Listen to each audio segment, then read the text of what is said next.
Very good. So, good afternoon, everyone.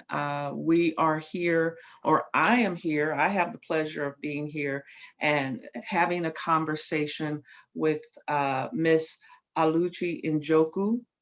And she is a senior, soon to be leaving us. And she is majoring in geological and environmental sciences with a minor in pre-law. So we're going to talk about that and kind of unpack how are you doing all of that. I wanted to say thank you very much because we had a speaker, and due to some circumstances, they weren't able to make it, and you so graciously agreed and stepped in, and I'm just looking forward to our conversation. So thank you, Aluchi. So how are you today? I'm good. Thank you for having me. I'm really Absolutely. excited to be here. Yeah, this is going to be fun because I am not a STEM person. So, and there might be other people out there like me. And so I'm looking forward to what, I'm going to learn, what you're going to talk to us about, teach us, but also, navigating through all of this as an African American student, what that's like, your experience, your vision for the future, all of that. So, let's why don't you go ahead? I know I just gave your name and your major and year, but why don't you go ahead and start off with that? Yeah. So, hello everyone. My name is Oluchi Ngoku. A, I am a geological environmental science major. I actually have three minors. One is in pre-law, environmental studies, and biology. Yeah, and yeah, I'm a senior. I'm Nigerian American. So for our fellow Africans there, hello. Um, Wonderful. I should go into my hobbies. That should be maybe I should go into that. Okay. Okay, I'll just start there. Okay. um, what I do in the free time outside of school, I like going to the beach. I'm from San Diego. I like going to hang out with my family, go to dinner safely with COVID. Um, Right. and I also like reading. I like writing my own books. I'm writing three books actually at the moment. In I'm what subjects? just trying to gas myself up here, but Yeah. that's what I do. And my desired job, I mentioned I'm a pre-law minor, so I do eventually want to go to law school to become an environmental attorney. But in the meantime, I'm taking a gap year, and I want to work as a field biologist or a field ecologist, and also do some environmental justice advocate work. So your interests, you know, are varied, and they're in pretty deep and substantial subjects. How did you get there? How did you arrive with an interest in the planet and law and everything else that you mentioned? How did you arrive there? Yeah, I think to answer that question, I have to talk about how I got to Pacific. Okay. In high school, we had a project where we learned about transcendentalism, which is basically this holistic view of nature and how we're more of a part of nature than outside of nature. And we read this book called Into the Wild by John Cracker, based off this story by this man named Christopher McCandless, who ventured out into the Alaskan wilderness, and he just fell in love with nature. And I feel like I fell in love with nature um, while reading that book. So I decided I really want to learn more about nature. I started looking at different degree programs. I found environmental science, and then from there, I realized that I really want to be a part of nature, but also want to preserve it and protect it for the future, and also to protect our home. So I got into environmental law like through that, and advocate work. I did an internship, and I'm still doing internship as an environmental justice advocate. So I'm getting more experience in learning more about environmental justice and environmental science. Yeah, so that's kind of how I got into all those different interests. But I have a lot of interests, and it's just really hard to kind of like put me in one like spot. I try to like draw from all different avenues of my life to like bring to my work. So I'm really blessed to be able to do that. That makes sense. I mean, it's a big world, right? So you might as well explore everything that you are remotely interested in, all the way to greatly interested in. That I think that's very applaudable. Very good. I wanted to know also how, like, when were you bit by this bug in terms of caring about the planet, for instance? Do you remember what age? Do you remember, was it, I know you read the book and all of that, but prior to that, was there a moment where you said, you know, you picked up a rock or something like that? Yeah, definitely. I went to an elementary school geared for STEM students, so they really heavily like were on the STEM um, parts of like academia. So I remember there was a part where we were looking for rocks and finding crystals, and then that's the first time I really got interested in learning about like the natural environment, and also because every time I go on a road trip with my family, we will see the scenery. We're passing by I-5 and just seeing the mountains and seeing the Yeah. ocean. I just kind of fell in love with like the nature around us, especially because I grew up kind of sheltered and with protective parents, so we never really went out. So every time we went out, it was very special, and we always took pictures. So I feel like that's when I kind of got bit by the bug, but I didn't realize that I could pursue this as a career until later on in high school when I realized that oh, there are people that look like me that are not in this field, and it felt kind of discouraging a little bit just knowing that Mm. no one ever told me I could do this. Like, Mhm. no one said I could be really a scientist. It was geared because I mentioned that my elementary school was really geared for scientists, but that kind of went away when we got older. So it was kind of like the push for like people of color in science kind of dampened when I got older, and the interest kind of fiddled out, especially Mm. for young girls too. So Mhm. Mhm. that's kind of like what we're mainly here to talk about, how young girls have this ambition when they're younger, and then when they get older it kind of like dies out. So that was kind Ah. of rekindled. I got bit again. I could say I got bit again when I read the Mhm. book. Mhm.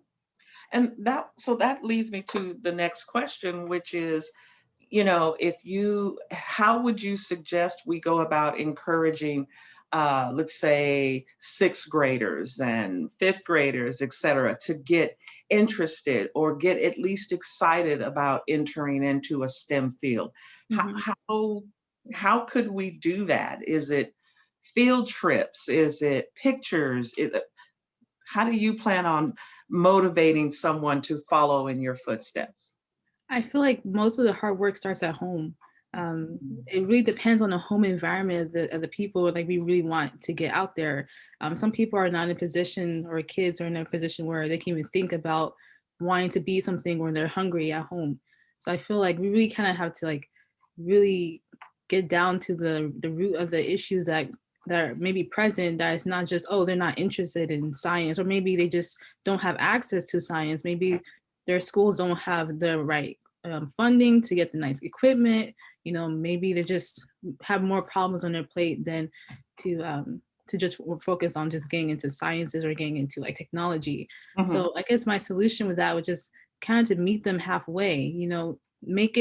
Make school in a positive environment where people can come and be themselves and ask stupid questions and look stupid in their class asking questions and that they may not know the answer of, and just get more interested in learning more, and not see school as a chore or science as too hard or too boring. I feel like maybe science is not for everyone, but I feel at least giving kids the access and opportunity to make that decision for themselves. Themselves. Yeah, than to have it presumed on them that oh you're just this kid from this side of town, you're probably never going to even touch this kind of science before in your all your life. Right. So I feel like we should try to really get kids when they're young, and then stay with them as they mature, so that they don't kind of end up like me, kind of lost in high school, not sure what I want to do, and then realizing that I had this love for science when I was a kid that just Yeah. magically disappeared. So I feel like that's the main solution, just to get them when they're young, make it accessible, and make it fun. Okay. You sound like a mentor. Is there anyone that you are mentoring now, or you see yourself doing that in the future? I mean, because that's how you sound to me. Thank you. I'm not currently mentoring anyone, but in the past I was a mentor. Yeah, I was a mentor for the my department on campus, and prior to that in high school, I did some teen mentoring to get kids more into being community leaders at their community. That's the only really mentorship roles I have, but not really for I guess Hmm. hard sciences. I say I wouldn't. I was mainly just like guiding the students to just picking the correct path as for them and just Exactly. guiding them and answering questions. Mentoring has no limitations. So, you already have experience in that. Um, so I want to ask you kind of a mentoring question. Um, we're the plan is, right, with COVID, that we all return to campus, some kind of hybridish schedule sometime in the fall, right? Okay, so there will be sophomores who are majoring in STEM programs who have never been on campus. What would you advise them to do? If you think back to your freshman year, what would you say to those sophomores who are going to come back to campus in some form or fashion in a few months? Where should they start? What's the first thing they should do? That's a hard question. I feel like it's kind of hard for me to answer because I never had this happen to me. Like I Right, always was at school in right, person, and if I were to come back, it would have been this year. So right, just based off my experience coming from a completely different town and going to a right. completely new place, I Exactly. would say start the work at home. Okay. Start researching, start learning more about the school, learning more about how the layout of campus is, um, just connecting more with different organizations that you're interested in. Because although clubs are not meeting in person, they're still meeting online. So that way, when you do come, you kind of already built that rapport with people. And it's not just like you're just there and you don't know anyone. It can get kind of awkward. So I feel like I think it's really best for students to really just try to find their group or try to find their welcoming spot at Pacific. Right, Yeah, off the bat, even right. try to do it before you get there.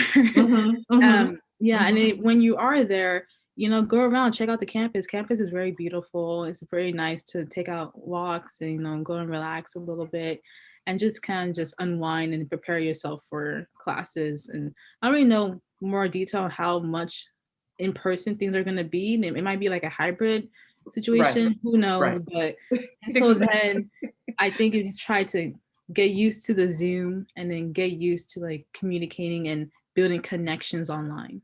Right. Very good, very good. See, I knew you'd know the answer.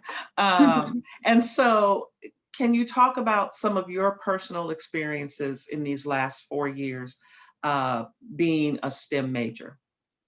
Wow. Okay.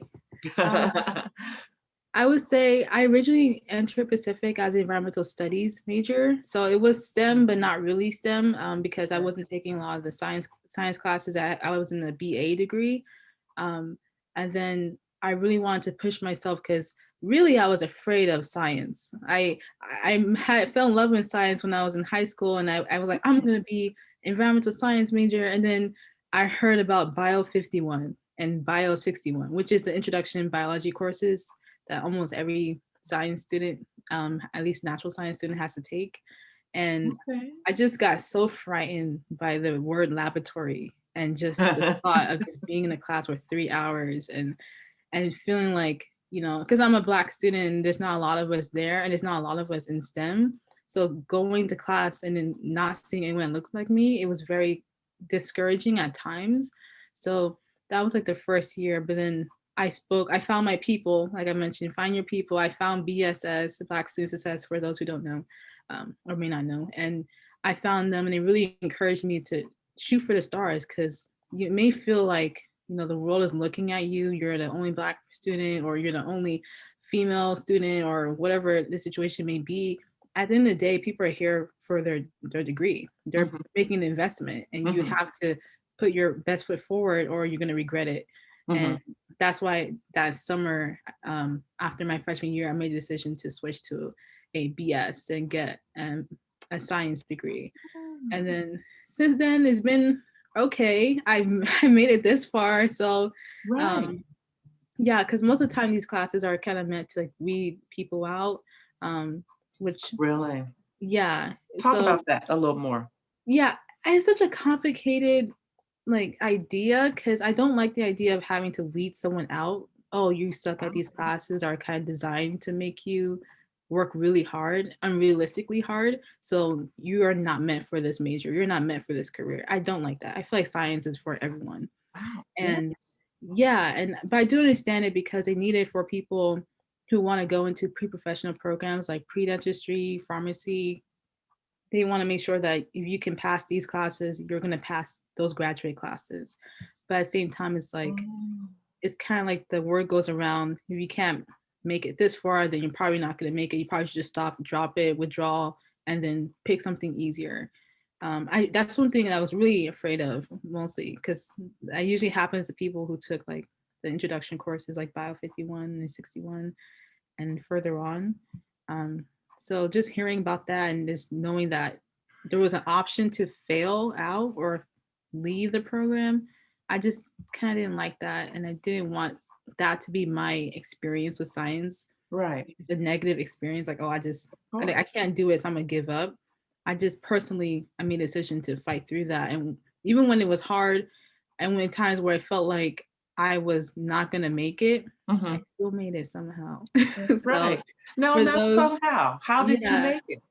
how And did I there's make it? somehow you did it. How did I make it? It had to be the community I had around me at the Okay. time. I really had a lot of support. And also my family really supported me and they never pressured me to do science per se. There was some pressure, oh, be a doctor. Some Nigerian parents are like, be a doctor, be a lawyer, be an engineer. But really, my parents are really flexible and they really wanted to make sure my happiness was the most important thing. Right.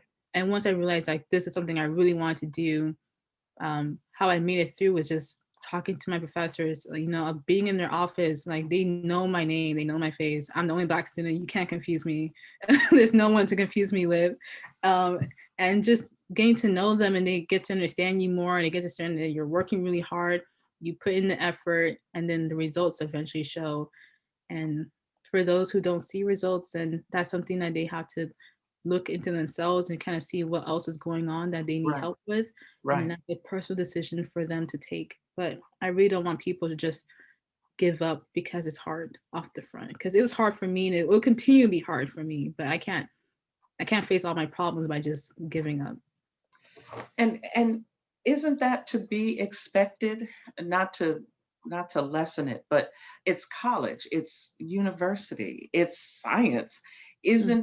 Isn't it almost a given that it's gonna be hard? Which is why Yeah. I avoided it. But for those of you who are strong, isn't that kind of part of it? Yeah, it is part of it. I remember at the time when the lounge was still open, real talk, and I'll talk to some of my friends. We're like, "Oh, I'm about to go fail this exam," or "I'm about to go like Oh, do this," or "I'm gonna go fail this," and it was like, it was almost like conversational topics. Like it was so normal having to wow. understand that you may not make it in this class, and understand like, "Oh, well, that's all I can do." So it's How very did much understood that this could happen. Right, right. But and without, naming or anything, but Mhm. did they fail? I mean, like just from a number standpoint, was it, that was just something they said to just kind of relax and, have a little chuckle and then you talk to them later and they passed. I feel like it was a mix of both because I feel Okay. like people they want to be honest and it's an open setting and they want to express themselves, but also, behind closed doors, they may actually be freaking out over this test Okay. and they just might not want to unload that on you. But I Right. definitely don't think someone would just make a joke of that just because. I Yeah. feel like deep Uh, down there's probably some concern with the class or with okay. whatever it is, like the assignment. Um, so yeah, I definitely think there are moments where I have done it myself. I'm like, oh, I'm really struggling in this class, and I'm just gonna like just say, oh, I'm gonna go fail this test. But really, I study my butt off for this Right. test, Right. and I'm gonna pass this test, Right. and that's what's gonna happen. Or Right. and when I don't, I look forward, I see the next steps, and I try planning to make sure it doesn't happen again. Mhm. Mhm. hmm I think that is what you said a few minutes ago is excellent advice. That my professors know me, they know my face, they know my name. Yeah. I am always there, whether it's official or I just had a quick question or it's some serious one-on-one time, whatever. Mhm. Making yourself known. I think that is excellent advice for anyone in any field, in Yeah. any major. Definitely. I It's really all do. about connections, really, and all about your drive to really succeed. Just like being by yourself in your room and studying by yourself can only take you so far. You really have to like build Mm, connections and really have to get out there and talk with your classmates. Like if you don't know the answer, maybe your classmate knows the way to get an answer. He can like tell you after class, he could help you do this, or she could help you find a quicker way to solve the problem, right? mhm, It's all about building connection. And at the same time, if you're that kind of person, it makes going to class a little bit more fun. mhm, Yeah. mhm. And now I was in school a long time ago, but I remember there were study groups, right? Mhm, mhm, Where the teacher or whoever would count off, have students count off and pair them up. And a lot of people hated being in study groups, right? Having to oh, work with other people. But mhm, you just said something that I don't want to rush over it because it was really valuable, which is, yes, you can study. You can be in your room, lock the door, go into the closet and just read, right? But mhm. there has to be, people have to be careful that it's not all about memorizing, that Yeah. it's learning and studying and grasping it. And so Mhm, if I go out and I see you at the whatever table on the grounds or, mhm, in the library, whatever, and we start a conversation, you might very well say something to me about the same topic, the same class, but you have a different perspective. And it's mhm. like, oh, wow, I had a light bulb moment because uh, Aluchu just said something that, oh, wow, that makes sense. I get Yeah. that, you know? Mhm. I mean, I think that was a really, really good point you made that don't seal yourself off from everyone, Yeah. right? And hide away. Very good point. So Yeah. And I feel like a go lot of ahead. Black students, they kind of don't want to ask for help. And I know that for sure for me because there are days where I know I'm struggling, but then I get embarrassed, or when the teacher is like, "Oh, Lucci, you know the answer, right?" I'm like, "Yes." And it's even worse Oh, online because you can't like talk to your neighbor like, "Hey, help me with this," oh, or "Can you show me this again?" No, it's just okay. online, and that's Hmm. kind of what's making it a little bit more difficult and making me Right. personally more hesitant to ask for help. Okay. um, but yeah, I feel like two heads are always better than one. And Yeah. if you're a pro and you got it, and you don't need help, like disregard what I'm saying. But if you know that this message is hitting home to you, just like it doesn't hurt you. Like, okay, you may feel embarrassed, like, but no one's gonna remember that. They don't not No, really here for that. They're no. here to get their degree at the end of the day, and they're not gonna remember that silly question you said. It's not that big of a deal. So I feel like Right. people kind of get out of their heads a little bit and just kind of, you know, Exactly. be a Right. part of the world a little. Very good. And that person, I mean, that person that you said, well, if you have it all together and you know it all, then ignore what I said. No, because sometimes we might think, oh, I got this. I'm totally ready. And no, we might not be. We might Yeah. not be ready. We might not have it as much as we think we do. So, Yeah. no, That first I test think will your humble words. you. Yes, exactly. It will humble you. I got it. Okay. And you see your result, you're like, I don't have it at all. Right, right, right. And that's okay. That's why Yeah. we're here in school, right? Yeah. So you And mentioned something a few minutes ago about, making it fun. mhm. What do you like most about studying in your field in STEM? What I like most, the first thing that comes to mind is that outdoors. Most of the Okay. time we're outdoor, we go by the Calaveras River, we're doing like sampling sometimes, or we're in Wow. the garden, and like we're just going on field trips, especially. I remember from my earth materials class, we went on a field trip to Yosemite Owens Valley, and we camped there overnight. It was so Oh, relaxing and cool and fun. oh, And that's just something that other majors don't have. right. Just the general structure of like geology, environmental science, you're gonna be outdoors. So like that's the main Oh, thing I really love about my field. I'm gonna be okay. outside, hands-on, working with the environment and also like learning more about it. Is there a part on the flip side that is kind of maybe your least favorite My least part? favorite thing, probably the part that going back to diversity, geology and environmental science has like one of the lowest diversity rates of all science fields. Oh, Recently, my own professor reached out to me. We were talking about a little bit of diversity on our own, and she showed me a paper. I don't have the remember the paper on top of my head, but it was a paper saying that of all the STEM majors and STEM fields, um, geology and environmental science was the least growing in diversity, and it has been stagnant for 40 years. And that's just something when I learned about that recently, like last year, that's something that's kind of like, well, I'm doing what I love. I'm going to do what I love. I like being outside, I'm learning, but at the same time, it's like I'm gonna be almost alone in this. I have my colleagues, yes, but just knowing that we haven't made any hmm. progress in diversity is In kind of 40 shocking. years. In 40 years, yeah.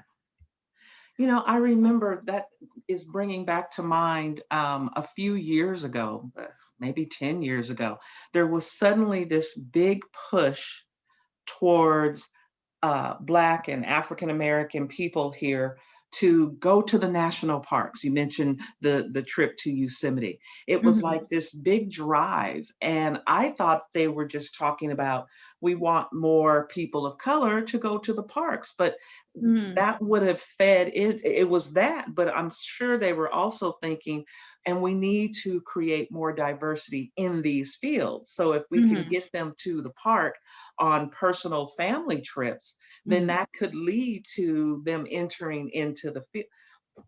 Now Yeah, it all makes just sense now. I didn't know that. yeah, just at Wow. Yosemite, like just going, not as someone who's like in science, but just someone who just loves like nature, just going there, you're gonna see like there's a lot of people that just are taking advantage of the beauty of our natural Mhm. parks here Yeah, in Northern California. And then there's right. people that don't look like me who aren't there.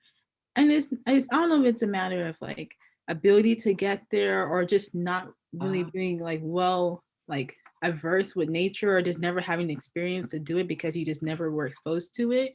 But right. I really want the more people to just like me or more diversity to be in the likingness of natural parks and in nature in general, but not just science. Like people who just go out for camping for fun, people who go Okay. out and to the nature and just watch the lake like drift by. Just Right. more appreciation, or at least more like visual appreciation. Yeah. I feel like that's really cool to see. So, are you aware if there are any publications, it used to be magazines, but if Mm, there are any social media um, platforms for Black people in the sciences? Like in technology, you have NSBE, National Society of Black Engineers. In mm, healthcare, you have the Black Nurses Association. You see where I'm going? That yeah. there are these different kind of siloed groups. Do Hmm. you know, does that exist? It sounds like it doesn't. Do you Oh, think any of that exists in your yeah, it world? definitely exists. Oh, There's okay. a Society for Black Geoscientists. I don't know the name off the top of my head, but I'm pretty sure there is one because I was Okay. thinking about joining it once I Oh, graduate. okay. Yeah. Yeah, and then um, there's not some just for professional work, but also for just interest. There's intersectional environmentalism with Leah Thomas, where I briefly mentioned to you like before. Right. But yeah, she's definitely like pioneering that whole entire movement. Yeah, and it's definitely Black people, people that look like me, that are out there doing this, but it's just not talked about really. Like, Okay. yeah, it's just not mentioned a Ah, lot. wow. I did see on Saturday mornings on I don't know, CBS or one of the networks. There's a young lady who is like the queen of STEM, I think is the title she has christened herself. And it's more on the, like you mentioned about the lab. So it's a lot of beakers and pouring things into things. But I mean, it's like, okay, but she's out there, because we everyone knows the name Bill Nye the Science Guy, Yeah.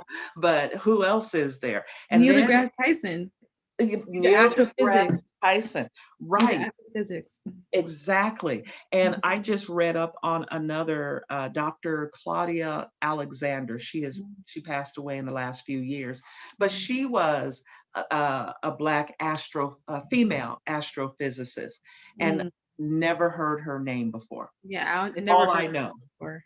Yeah, all I know is Neil deGrasse Degrasse Tyson, right? Tyson. So yeah, you get out there, okay? You can get It's your still a name. win. It's still a win, but we do want Yeah, more push for like young girls and women to be recognized and to get out there and do work. But I really absolutely. appreciate one thing I can say is Hidden Figures, a movie. Yeah, Uh, that was just a great example of what we want and what we want to see and what we want to like appreciate and acknowledge. So right. if you guys haven't watched Hidden Figures, it's basically about three female scientists, and they are working to get the launch codes to get the coordinates to get this man into space. And Real. they are the reason why that even happened. But Exactly. they were kind of washed away in history. But that movie kind of just brings them back, and um, it was really, really great to see it. So I think it's Cry on every Netflix, time. wherever it could be. Definitely Oh, check it out. yeah, and Hulu. Yeah. Yeah, Hulu. Um, so I wanna take you back, a few years to your freshman year. So, Mhm. you show up here at UOP and you've got, like all freshmen, "Okay, so I'm gonna go and I'm gonna do this and I'm gonna study this, and this is how I expect it to look and what I expect it to be like." Well, now, okay, few more weeks or a couple of months and you're done. Does it look the same? Or has anything changed in terms of your Oh, outlook? man, I feel like a lot has changed. A lot. Not just So, like not just specific, but just the way I think. When I came, wow. I was a baby. I was 17. I Mhm. didn't know anything. Okay. I thought Yeah. I was like so, I reached the height of my wisdom. I was like, I was there, but I really didn't realize how much I would grow in Pacific and how much Pacific would make me grow.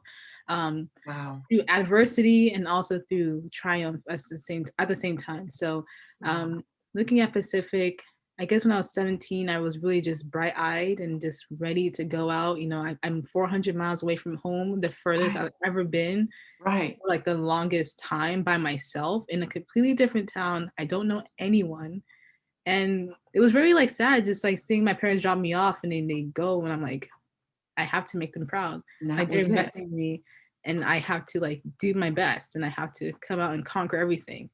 And then you realize college is not all it seems to be, especially with the way the media portrays college. It's kind of skewed. Really, people here are really driven, really ambitious, but also some of them are very depressed. And college can kind of make you Mm, depressed. And okay. there's a lot of moments where people just end up being depressed in college. I know I became depressed for the first time in my life in college. I don't know if this is the Oh. direction we were going with this question, No, but no, no. I was going yeah, wherever you were. yeah. But I definitely like that through that journey. That is when I kind of grew and learned more about just not just about college, but just about becoming a young adult and just having to manage your responsibilities on your own, managing your classes, managing your freedom, and your ability to kind of just like do what Yeah, you want on right, campus, um, without your parents telling you one thing or someone telling you another thing, right. because they will tell you like go to class when you want to go to class. They're not gonna drag you to class. That is your money. Okay, that's your money. So Right, you need to be right. on your stuff. That's right. So yeah, and that's the kind of stuff that Pacific taught me. And I guess now that I'm a senior and leaving, I guess in general, it hasn't really changed much. You know, Pacific, they're always changing. There's new stuff, new programs, new presidents, but in the core, college will always kind of be the same. Mm-hmm. You're coming in as a high schooler, as a graduate, and you're coming in. It's just the same process going to repeat with the same class, like the same advice, the same story. Like just keep doing what you're doing, and just keep your head up, and then listen to what the advice people are giving you. Okay, really listen to the advice, and the story repeats again with this next class. The next class will do the same thing. They'll learn, and then they'll move on, and they'll say the same thing to the next freshman coming in, and Right. it's just a Right. cycle. Right. And another good point you're making in terms of listen to the advice they're giving you, Mm-hmm. and be discerning in it, because sometimes, oh, Yeah, yeah, right. stop Just push telling it me away. stuff. Right, Yeah. exactly, exactly. So we need to listen and pay attention. And Mm-hmm. also, like you said, uh, you grew up, I mean, you got Yeah. older, Mm-hmm. and so now you're making these decisions. You're responsible for it. You know how much money is being spent. And so it's like, okay, I'm going to go do what I know I need to do. I'm going to step up and handle my responsibilities. So that's beautiful. And that's exactly what I was looking for with that question. Very good. Now, we've talked, you've touched on it and we've talked about it, but so now here we are. What's your next step? Is it uh, graduate school? Is it out into the work world? And you're going to do all of the, whatever you decide to do, you're going to be entering this field that hasn't seen a lot of diversity in 40 years. Mm-hmm. How do you feel about that, entering into this field, into the work world as a Black woman? How do you feel? How I feel? I feel, I guess it's hard to put a word on it, but I just feel like, let me put it as an analogy. I feel like a mail that's being delivered somewhere, but it gets lost in shipment. And it's like finding its way. Okay. Oh, now I'm finally at my destination. And I feel like I'm the mail lost right now. And but I know where I'm supposed to be. Wow. I Right. know where I'm supposed to be, but my path is unclear. Okay. Yeah. Okay. Um, so I'm graduating soon. This is something that wasn't on my mind, but people don't realize 4 years go by so quickly. I thought I was gonna be in college forever. And Uh-huh. then I woke up and I was a senior and I was like, oh my God, it's getting real. Applications here, college here, accept me. Oh, job, please accept me. My resume, please. It's not a lot, but please accept me. And Right. it's just like, just trying to hustle. I feel Yeah. like in college, you're kind of like, I'm doing classes, I'm chilling. And then now you're thrown into the workforce, like the stuff your parents are doing. And now you have to enter the hustle life and you have to Right. find your first crappy job. Or if you're lucky, you get a really good job. Mm-hmm. And then, Mm-hmm. crappy job or not, you're still learning. Exactly. That's the main thing. You're still learning, you're still adding on to your resume, you're still building connections. So it's never really a crappy job, but it may not what you want. And people need to have Right. more a realistic expectation of what life after college is going to be. Sometimes you may not get a job. I know people who graduated last December and still haven't gotten a job yet.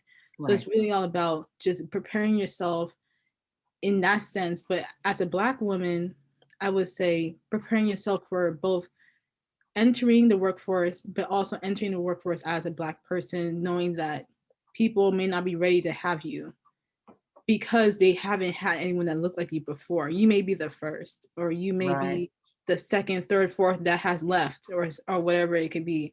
So you have to kind of understand that it's nothing really personal, that this is something that's bigger than you. And this is a movement, this is like a phenomenon that's going on all over the world. Yes. And it's not just like an attack on you. You just have to kind of Right. understand that you're a piece of the puzzle, but still understand that what you do has an effect for people in the future. So Right. if you're the first Black person at your position, first Black woman at your position, most likely be another one following you. And it Mm-hmm. may be lonely at first, but someone has to be the first person to set the foundation. and to have the connections, and then it opens more doors, and then people are more used to seeing people like you in their space and not see it as a threat. Right. Yeah, they Right. see it as like oh, here's someone who can be a value to my team. Here's someone who's an asset, not someone who's, oh, they're just like, ugh, lazy. Oh, another person on the team. Uh, I'm not saying this is gonna be like the 100%. We're in a Hmm. growing Hmm. world. We're being diverse.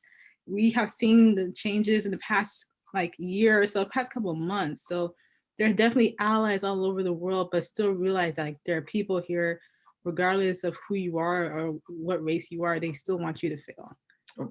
There's still gonna be haters. So you just have Always. to really just put your head down and understand that you're meant to be here. Because if you weren't, you wouldn't have been.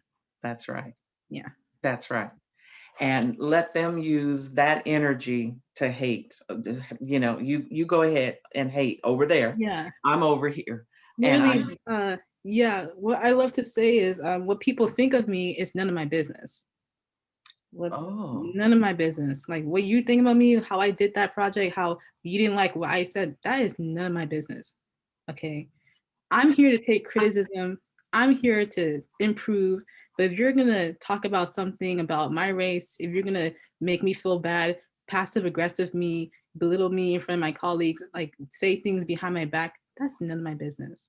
I try to live like a very like calculated, carefree life where things that people mm, try to throw at me would just bounce back. Because if you just allow yourself to be an open target, you're just gonna be walking around just super, super tense around the yeah, workplace. yeah. And no one wants to work around a tense person all the time. And even your colleagues that may not be doing this to you, they'll start to see the effects. So it's kind of sad to say, but as Black people, as Black women, we kind of have to have like a shield on ourselves, to put an extra armor on ourselves to handle the workforce, because we're a woman, Wow. we're also a Black woman. We have to like have that shield of protection, knowing that if someone says something to me, I can't automatically go to HR and start crying.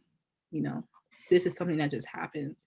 Although you can't go to HR and cry about it, but you have to understand what could happen afterwards. Because let's not like pretend there are people who have gone reprimanded for complaining. Right. Yeah, so that's It's just, I just try not to make it my business. Like that's none of my business what you're thinking, bro. I That's like like that. your problem. That's not a problem with me. That's It's a not problem within right. themselves. That's right. That's right. And a few minutes ago when you were talking about a lot of people in college get depressed, and I'm going to connect this in just 1 second. A lot of times that has to do with either the academic situation that they find themselves in. It could be they I've talked to so many students in the last couple of months who are homesick.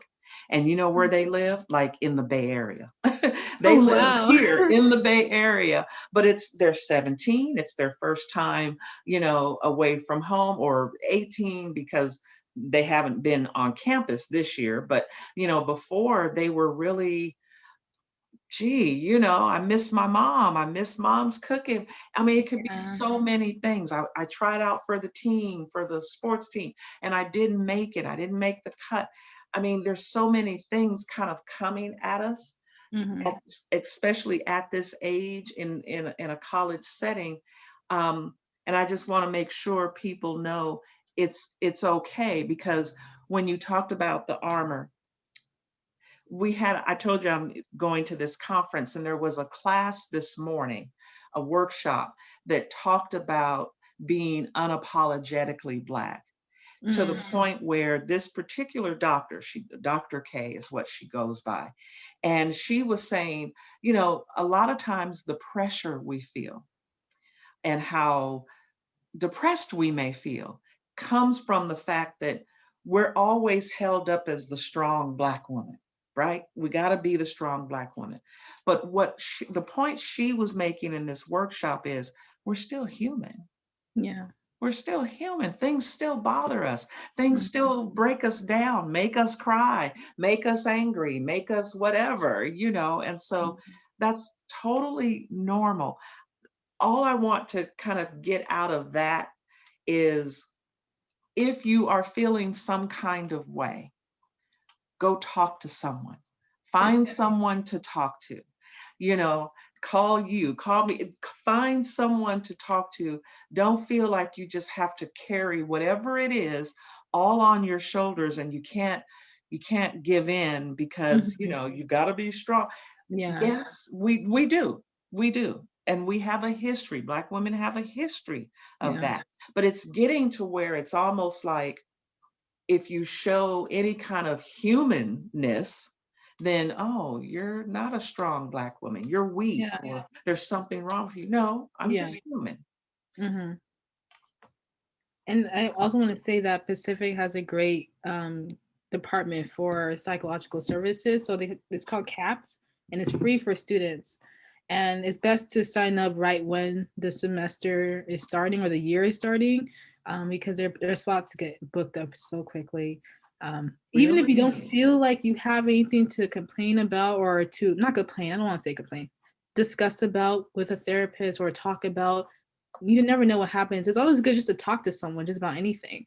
So definitely trying to sign up for that, just if you feel like you're the kind of person that needs that. And yeah, although you get to have the armor around yourself, take that off after work. Okay, you don't have to Right, bring that into your happy space. right. You invite people that you can trust and talk to and confide in and talk about what happened, and also explore other resources that you can have that can help your life at work be better and help your approach too. So That's yeah, excellent. but yeah, definitely college students get depressed. That's a great tip. That's a really great tip to sign up early with Yeah, CAPS. I signed up, That is I will really, say. So don't really, feel like, hey, there are people on campus that use caps. Okay, do not feel yeah. like, oh, I'm the only person. No. No. And you know what? Even if you are the only person, right? Okay, Yeah, chances own are it. you're not. But even Yeah. if you are, so, Own you it. know, because I like that. I'm going to use that. If someone's tripping about me, well, that's none of my business. That's on them. Yeah. I'm stealing that. I'm just letting you know. Hey, That's I really stole good. that. I don't know where I got that from, but I cannot claim that. You Can't publicly say that How that was gracious me. of you. Yeah. Okay, okay. So you've kind of answered somewhat the next question, which is what are some challenges you believe that you may face in pursuing a career in STEM, in the STEM field? So you've kind of touched on it, but do you want to add anything more Um, to that? I guess I kind of like touched on it. Yeah, there's just as a black person and just as a black woman, people may not be ready to share their space with you. Right. They just may not be ready, and that's something I have to prepare myself, whatever way that seems.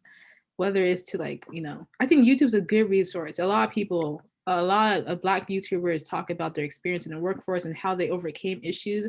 Yes. Luckily, I haven't. Well, I've had my own fair share of like work issues as Okay. a black person, but that was not in STEM. But I think using YouTube as a resource and kind of studying that and just seeing what people went through and how they came through that, Okay. is a really good resource. And that's what I've been doing to kind of prepare myself when I do eventually go into the workforce. Hmm. Hmm. Very good. Well, this is a perfect last question based on everything that we talked about so far and the gems of wisdom and nurturing that you've shared with us. So I want to know, where do you get your confidence from? Oh Where my, does where does this strength and confidence and surety, where does that come from? wow. That's the first time I ever heard someone say that to me. I've never been described as confident before. Really? Yeah. Hmm. I think I mentioned to you briefly off camera, but just for those who don't know or who do know me, I was extremely shy as a kid, almost mute, where I didn't talk to anyone. I only talked to my teachers maybe 1 or 2 times a day, and I did not, speak at all. And that was something that I had to eventually go through, and to be called confident. Wow, it's like I'm finally here. Like, Yeah, yes, that's right. finally here. I think I would have to say I probably picked it up. I don't know where I picked up like this persona of being so sure about myself and more confident and wise, but it had to have been through the challenges and experiences I picked up over life. I feel like, I'm confident now, but further down 10 years from now, I can be a completely different person. And it really depends on my life experiences that have propelled me Mm, to change. And also, going to college, from a high schooler, I knew who had like social anxiety issues. I knew that that's something I had to get a handle on, regardless if I wanted to or not, because I cannot confidently enter the workforce and enter college when I'm too scared to speak up in my class. That's mm, something I had to look deep within myself and realize that that's a problem that I have, and that not a problem, but that's a solution. Ready? That's that is something, a work in progress. I think that's a work in okay. progress for me. It's not a Okay. problem.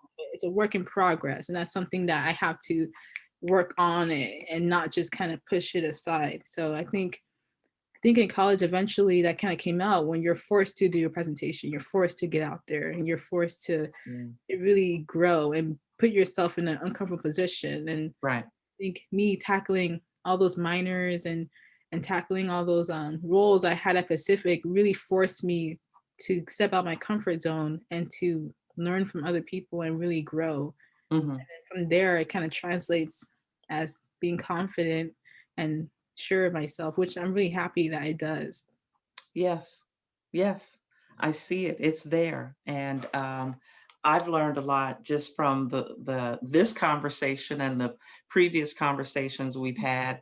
And I know that whoever is listening to this, they've walked away with something that they can use I hope. to strengthen themselves. So that's awesome. That's awesome. Thank you. Thank you for sharing. Thank you for your honesty and your sincerity about the process and the journey and the next steps. Mhm. I'm going to see if I can share this with some young ladies, Mhm. K through sixth grade or something, because there's this whole world out there that they got to discover and not be afraid of and go Yeah. after, because you did it. Yeah. Okay. It has been done before me. It will continue to be done before me. So that's the plan. This is beautiful. Beautiful. Thank you, Aluchi, so much. I No appreciate problem. you. Okay. We'll Mhm. be talking soon. Thank you, and have a good rest of the day. Thank you. You too. Okay. All right. Bye bye. Bye.